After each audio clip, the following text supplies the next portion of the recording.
من نظر کردم به دنیا، اصل او غمخانه بود. من نظر کردم به دنیا، اصل او غمخانه بود.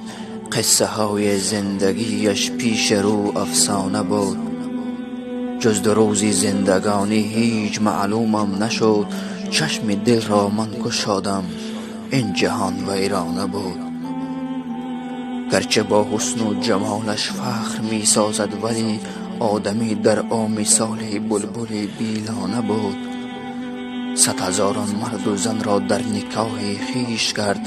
او کنار آدمی زاد همچو یک پروانه بود.